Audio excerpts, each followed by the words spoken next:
बस झाला. लेकीचा नवरा आहे म्हणून तुझा मान ठेवतोय बस. तुम्ही माझा मान ठेवता विसरलात वाटतं तुम्ही.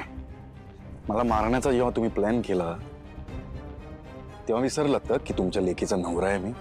बापाचं काय काळी जळतंय ना तुला नाही कळायचं. त्यासाठी बाप व्हावं लागतं. उद्या कदाचित होशील बाप तेव्हा येईल लक्षात किंवा येणारही नाही. येऊन जाऊन तुम्ही मेंदळे.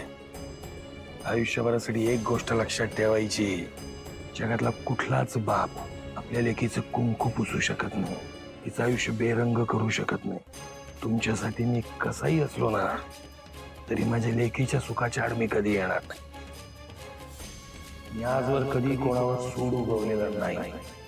आजपर्यंत जे व्रतवैकल्य सांगितले सगळी माझ्या विद्येच्या अधीन राहून सांगितले आणि त्याचंच फळ म्हणून तुमच्या घरात 52 कशी सोनं आलंय ती म्हणजे माझी लेक सावली. हे विसरू नका. त्या दिवशी बोललो असतो त्या लेकीने बोलू दिलं नाही. नका बोलू तुम्ही, कारण मला विश्वास नाही आहे तुमच्यावर. सावलीबद्दल बोललो ते खोटं आहे का? खोटं आहे का? का गेलं होतंस तिच्या घरी? तिचं खरं खोटं जाणून घ्यायला ना. मी तुला काय म्हटलं होतं, माझ्या लेकीच्या विरोधात ती खोटी आहे असा एक जरी पुरावा तुला मिळाला ना तर अख्ख्या मेंदळे कुटुंबासमोर मी नाक घासेन. सापडला पुरावा? हा? अहो, आमच्या नजरेसमोर लहानाची मोठी झाली पोरगी. अशी पोरगी शोधून सापडणार नाही कुठं. सावलीताईने नशीब काढलं बघा, तुमच्यासारखा नवरा मिळाला तिला. सावली सारखी मुलगी ज्या घरात जाईल ना त्या घराचं सोनच करेल. माझ्या मुलीला वाटलं असेल सारंग सर किती चांगले आहेत, सगळं विसरून गेले, आले, माझ्या विनंतीला मान दिला, हरिनाम सप्तासाठी वेळ दिला. पण त्या भाबडीला काय माहिती हो तू किती स्वार्थी असते. त्यामागचा तुझा स्वार्थ काय? शेवटी तिलोत्तमा मेंदळेच लेख तू कसा कमी पडशील नाही का? त्यांच्या पोटात घुसून त्यांचं खरं खोटं जाणून घ्यायला गेला होतास ना. घेतलं जाणून?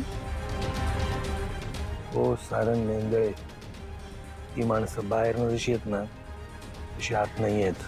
तुमच्या आमच्यासारखी नाही, आतून एक बाहेरून एक. लक्षात ठेवा.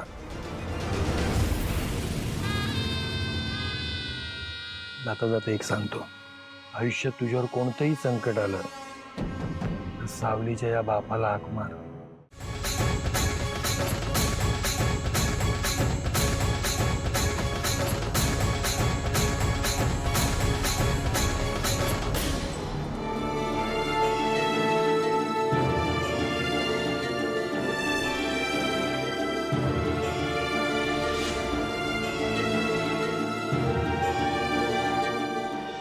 बोलो साहेब, आयुष्यभराची कमाई होती गरज होती म्हणून ठेवलं तारण सोनं.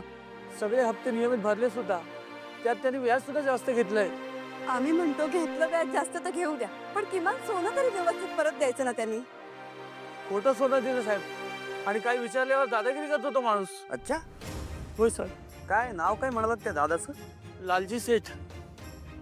लालजी सेठ म्हणजे तो ज्वेलर? हो तोच. कोरपडे?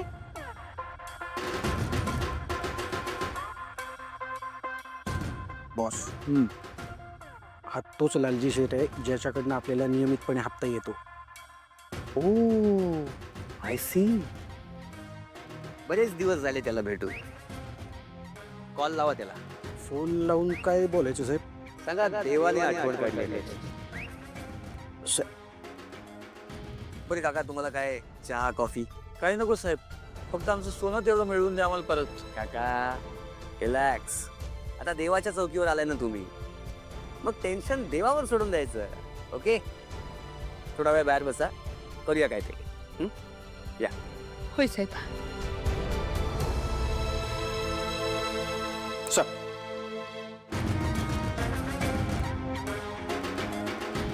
केम शो लालजी सेठ, माझा मा.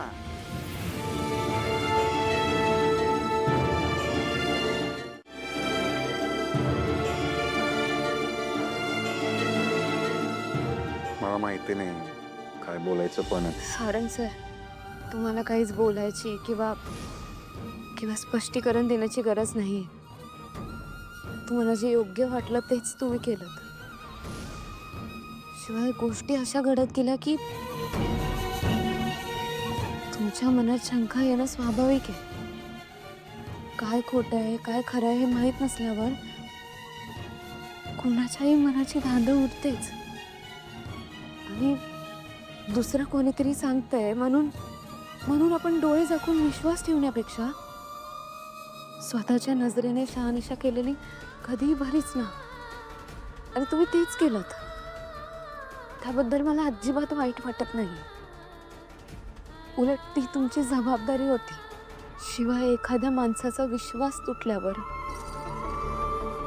त्याला पुन्हा विश्वास ठेवायला कठीण जाणारच ना. तुमचा अजूनही माझ्यावर विश्वास बसला नसेल ना तरी माझी काही हरकत नाही.